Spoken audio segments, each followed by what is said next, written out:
Olá, letrados, tudo bem? Para quem ainda não me conhece, meu nome é Cairo Mendes e eu sou o seu professor de língua portuguesa. Nessa aula, que é uma das mais gostosas da semana, né? Convenhamos. Então, na aula passada a gente trabalhou um tema fundamental que é o tema de vocativos.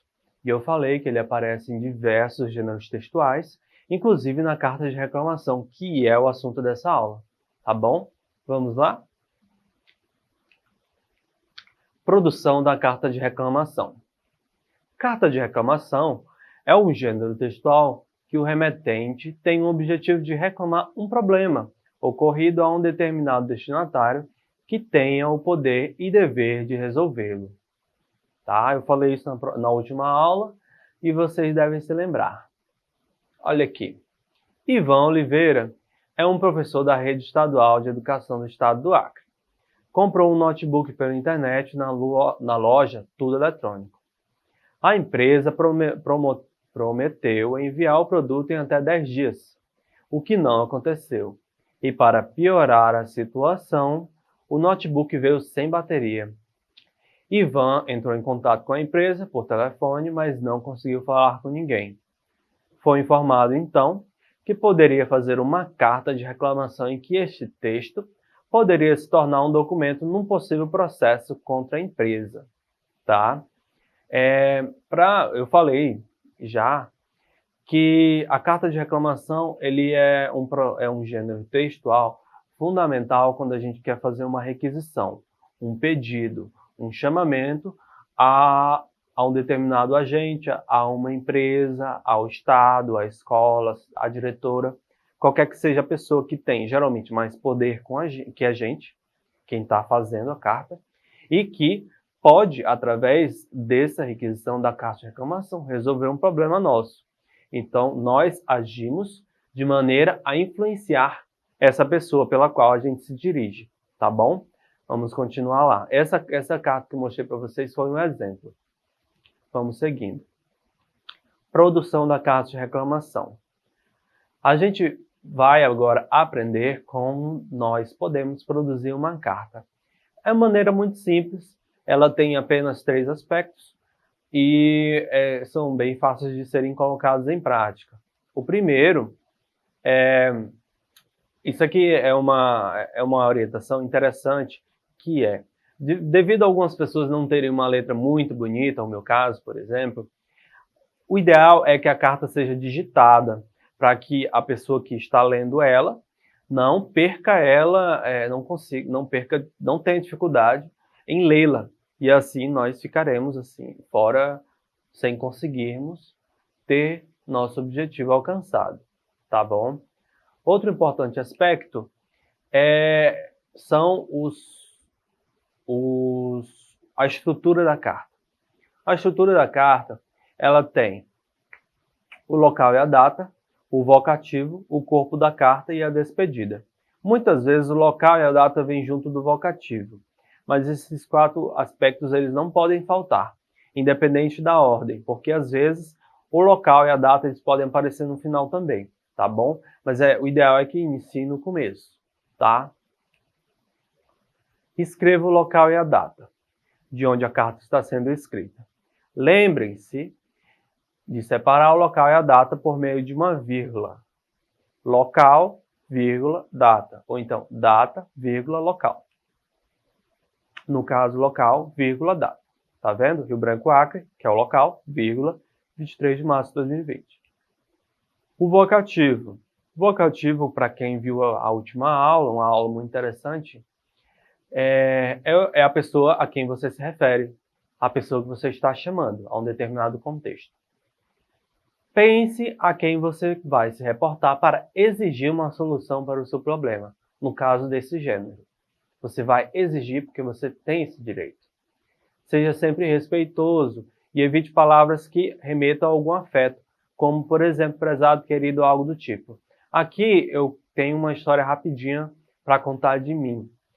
Há alguns anos eu fui fazer uma carta de reclamação, que eu tinha um problema, e eu quis ser todo carinhoso e tal, educado, etc. Mas não funciona, não adianta ser carinhoso. O ideal é que seja formal. que você demonstra que é uma pessoa que sabe dos seus direitos, uma pessoa formal, uma pessoa séria e que tem que ter seu direito ali de produto de consumidor respeitado, se for no caso uma empresa, tá bom? Então é muito importante que vocês sejam o mais formal possível, tá? Vamos continuar? Use pronomes de tratamento como senhor e senhora, que são pronomes formais, por exemplo. Neste momento, especifique também o nome da empresa a qual é alvo de sua reclamação. Não esqueça de pôr uma vírgula após o vocativo e antes de iniciar o corpo da carta. Senhor gerente da loja Tudo Eletrônico, vírgula. Corpo da carta. É aqui onde vocês vão descrever o que aconteceu, o problema que vocês têm. Antes de começar a escrever, lembre-se que numa carta de reclamação é importante que você seja bastante respeitoso. E para isso, é preferível usar uma linguagem formal. Não adianta vocês irem xingar a empresa, tá bom? Que aí vocês vão estar saindo do direito de vocês e perdendo a possibilidade de ter o problema de vocês resolvido com mais facilidade.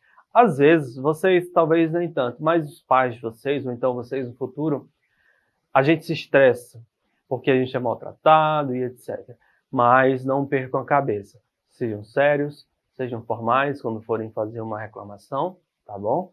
Que é a melhor forma de terem seus problemas resolvidos, seus hipotéticos problemas. Espero que vocês nunca passem por isso.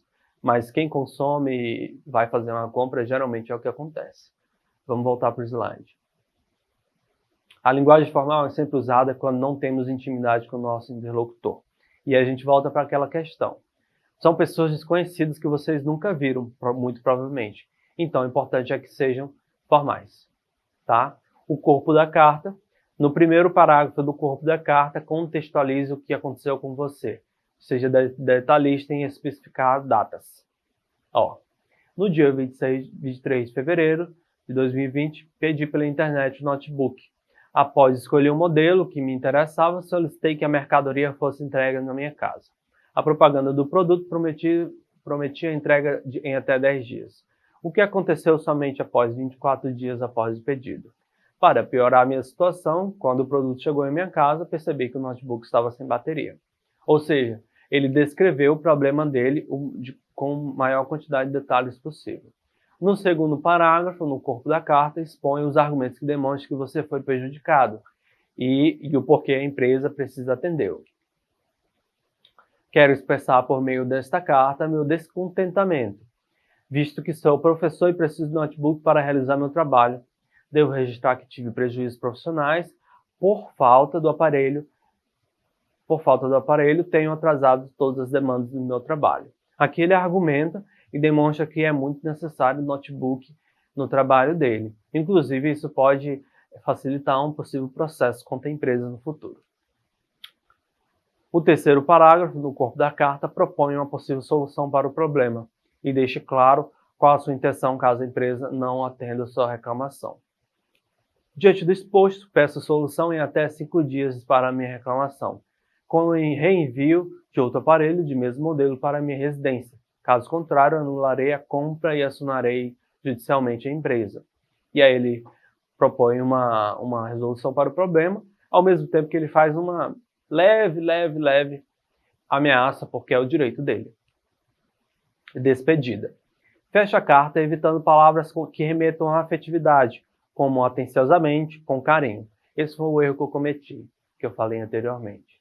Prefira a expressão sem mais. Termine assinando a carta com seu nome completo e assine de forma manuscrita. Muitas vezes não precisa, tá? O fato de você fazer um cadastro no site, por exemplo, já é suficiente se você for reclamar na internet. Mas, se for uma carta digitada que você imprimiu, é muito importante que assine. Quinto, dê espaço de pelo menos 2 linhas entre local e data e vocativo e corpo da carta e despedida. No corpo da carta, dê espaço de início de cada parágrafo. Aqui a gente vê um modelo que vocês podem ver com mais calma na plataforma Eduque, tá bom? E aí, no final, vocês podem ver sem mais, vírgula, Ivan Oliveira, onde ele assina, digitado, e também assina manuscrito. Então é isso, pessoal. Essa foi a nossa aula de carta de reclamação, uma aula muito fundamental, um gênero que a gente vai usar muito, infelizmente, na nossa vida de consumidor, tá bom?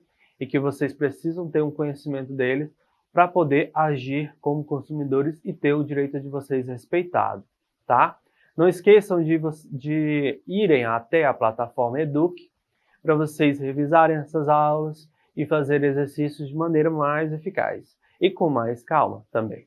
Aí vocês podem rever as aulas, fazer resumos, mapas mentais, etc., que vocês vão caprichar no aprendizado, tá bom? Meu nome é Cairo Mendes e essa foi a aula de língua portuguesa. Até a próxima!